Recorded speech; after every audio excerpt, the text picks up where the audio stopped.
Tugasku menemanimu.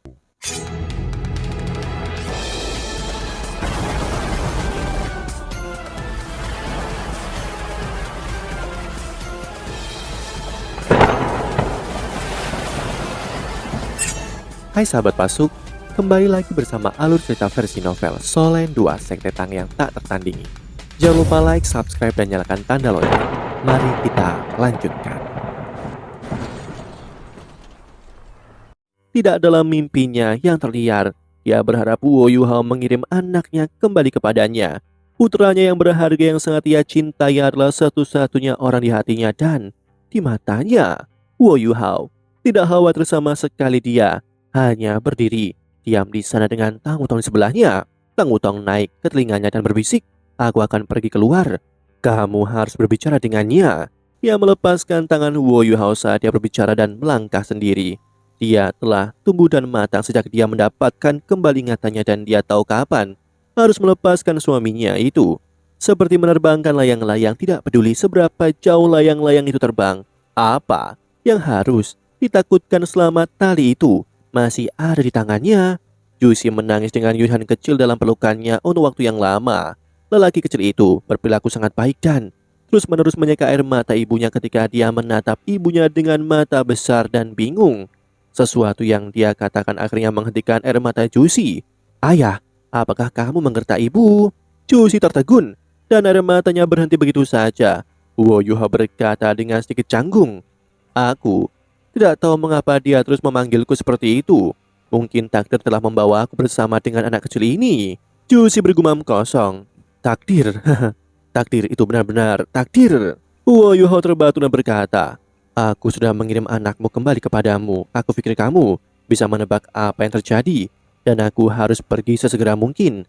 Tetapi kamu harus mengarang cerita tentang bagaimana anak ini kembali sehingga kamu tidak akan membawa masalah pada dirimu sendiri." Dia berbalik dan berjalan keluar saat dia berbicara, meskipun dia tahu dia tidak seharusnya melakukan ini. Menonton Juicy menangis dengan sedih bersama anaknya. Dipelukannya mengingatkannya pada ayah anak ini, Kaisar Kekaisaran Ryu, Su Tianran. Dia tidak tahu Wang Dong adalah Wang Dong ketika dia pertama kali bertemu dengan Juicy. Dia bisa dikatakan gadis pertama yang memasuki hatinya, tapi Juicy tidak bisa melepaskan kebencian di hatinya. Jadi mereka kehilangan kesempatan untuk bersama. Juicy memilih Su Tianran, tetapi sama seperti Wo Yuhao meninggalkan jejak dalam hatinya, Juicy juga meninggalkan bekas padanya. "Tunggu." Juicy menghentikan Wo Yuhao. Wo Yuhao berhenti. Juicy menatapnya dan bibirnya bergetar saat dia bertanya, "Mengapa?" Wo Yuhao menghela nafas dan berkata, "Anak ini seharusnya tidak dirugikan oleh perang. Aku kehilangan ibuku dan aku tahu betapa menyakitkan itu. Pada awalnya aku tidak tahu bahwa target misi ini sebenarnya adalah putramu.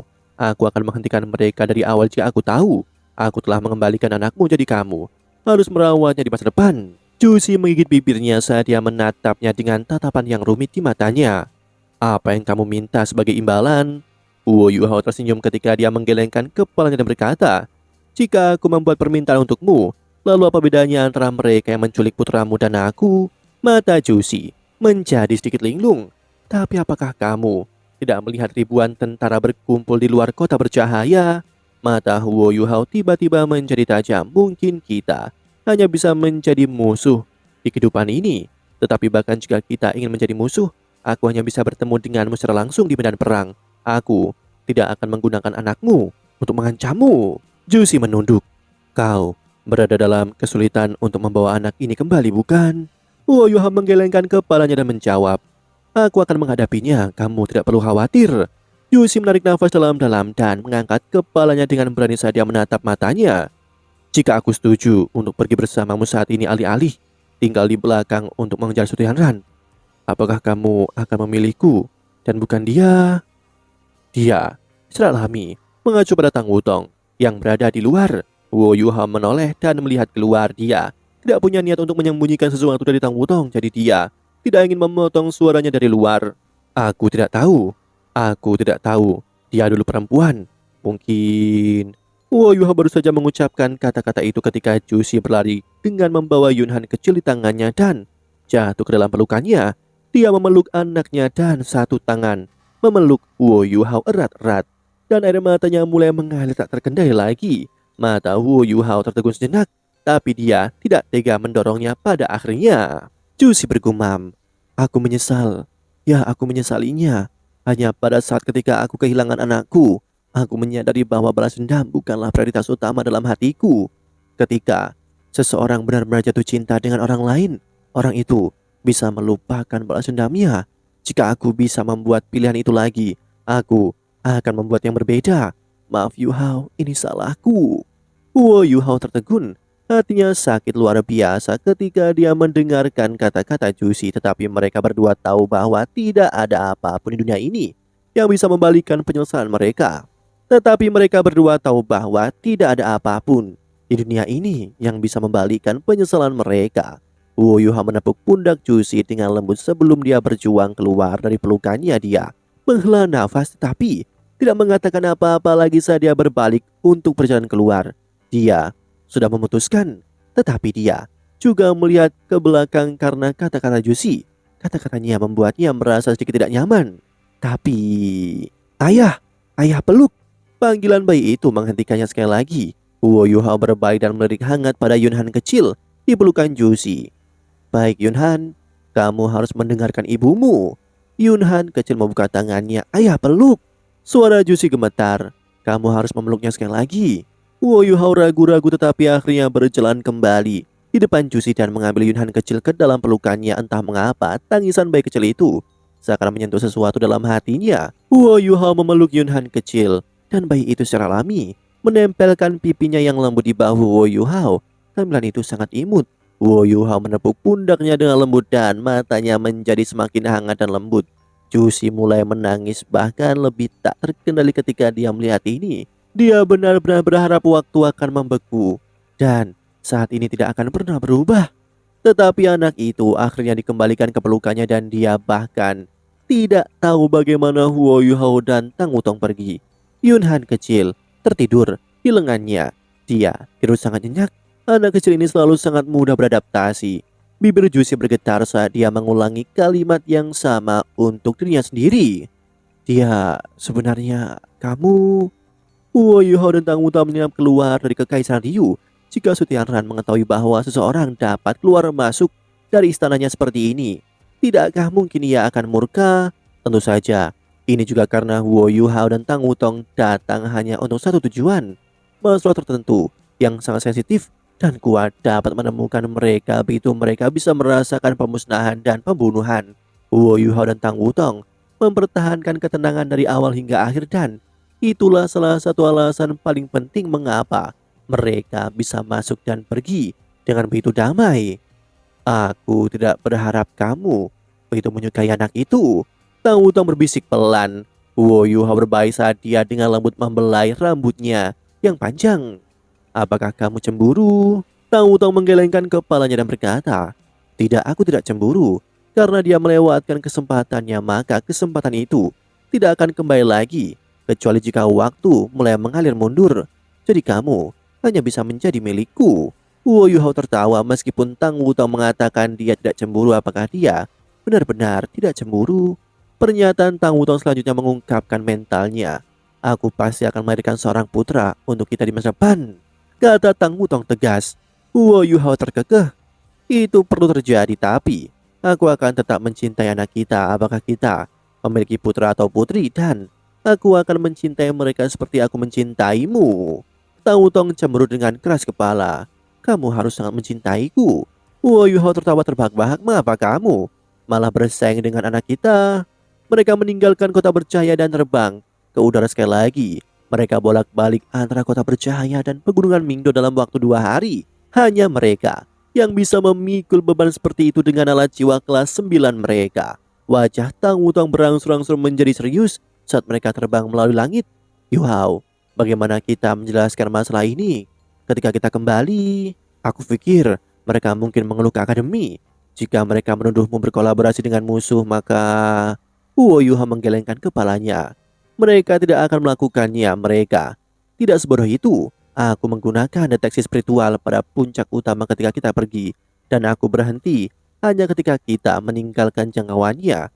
Mereka tidak punya niat untuk mengejar kita, dan ini berarti kita tidak akan mengalami banyak masalah. Para Feng Hao dulu memiliki status dan identitas mereka sendiri. Apakah kamu pikir mereka sangat ingin menangkap dan menjadikan Yun Han Sandra?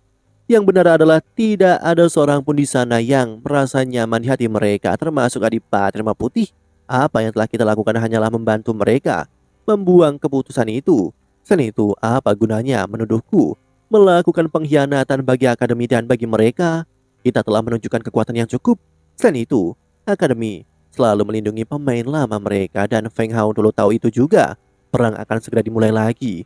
Sementara tiga kekaisaran asli Bernadolo berharap bahwa kita akan membantu mereka berperang melawan kekaisaran Ryu. Jika aku adalah mereka, berpura-pura masalah ini tidak pernah terjadi adalah hasil terbaik. Tang Wutang menatap Wo Yuhao dengan mata sedikit bingung. Kamu sudah memikirkan ini sejak dulu? Wo Yuhao menggelengkan kepalanya. Tidak, tapi aku masih bisa membuat penilaian kasar. Wajah dan martabat sangat penting bagi Feng Hao dulu. Lebih jauh lagi, kekuatan yang telah kita tunjukkan cukup bagi mereka untuk memperhatikan kita. Mereka akan membutuhkan keterampilan pengintaian seperti milikku untuk perang yang akan datang. Aku pikir Feng Hao dulu dari Kekaisaran Doling dan Tianhun telah pergi, jadi mari kita kembali ke Pegunungan Mingdo dan kita dapat membuktikan hipotesis kita. Kita juga bisa menyampaikan berita bahwa Kekaisaran Ryu telah mengumpulkan pasukannya dan menganggap itu sebagai penipis pelanggaran kita. Tang Wutang menghela nafas. Bukankah mereka akan berpikir bahwa Kekaisaran Ryu mengumpulkan pasukan mereka karena kita telah mengembalikan putra mahkota? Yu Hao terkekeh dan berkata, apakah para gadis menjadi bodoh ketika mereka cemburu? Dasar gadis bodoh. Mengapa kamu mengajukan pertanyaan konyol seperti itu? Pertama, Adipati Rema Putih tidak bisa membuat penilaian yang salah seperti itu dengan kecerdasannya. Bagaimana tiga kekaisaran asli Bernadolo tidak tahu bahwa Sutrianran membuat pengorbanan sehingga ia bisa memulai kembali invasi?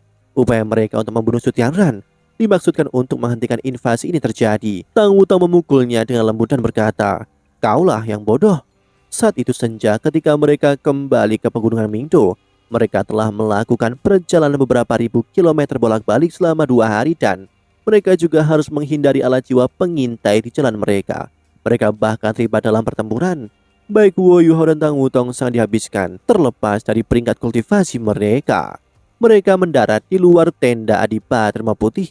Wo Yuhao menggunakan deteksi spiritual dan dengan cepat menemukan adipati yang masih berurusan dengan masalah militer. Untuk keamanannya, Wo Yuhao tidak pergi menemui Adipati Rema Putih secara langsung. Dia menggunakan kekuatan spiritual material konkretnya untuk menyulap sebuah proyeksi untuk memasuki tenda Adipati Rema Putih.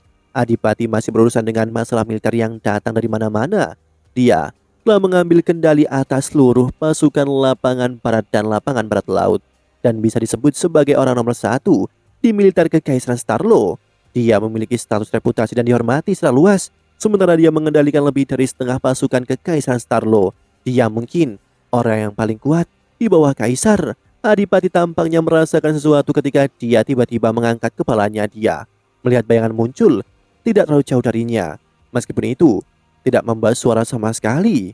Adipati Rema Putih terkejut, tetapi dia adalah komandan 3 tentara dan hati serta pikirannya sangat tenang. Dia mengidentifikasi dan menghela nafas lega. Yuhao, Adipati. Wo Yuhao membungkuk sedikit. Ekspresi Adipati Rema Putih langsung berubah menjadi hitam. Kamu berani kembali? Apakah kamu sadar bahwa apa yang kamu lakukan berarti Selusin Feng Hao dulu tidak mencapai apapun dalam misi mereka? Wo Yuhao berkata dengan jelas, aku hanya melakukan apa yang menurutku benar. Adipati, apakah Anda tidak berpikir ada yang salah dengan rencananya? Aku akan memberitahumu hal yang sama. Menculik putra mahkota tidak mencapai apa-apa kecuali Sutrianran juga mati. Aku juga telah membuktikan poin ini ketika aku kembali ke kota bercahaya sebelum ini. Kekaisaran Ryu sudah mulai mengerahkan pasukan mereka dan mereka mungkin akan menyerang segera. Demikianlah kisah untuk kali ini. Sahabat Pasuk, jangan sedih, jangan bimbang, apalagi galau, karena aku kan selalu menemanimu.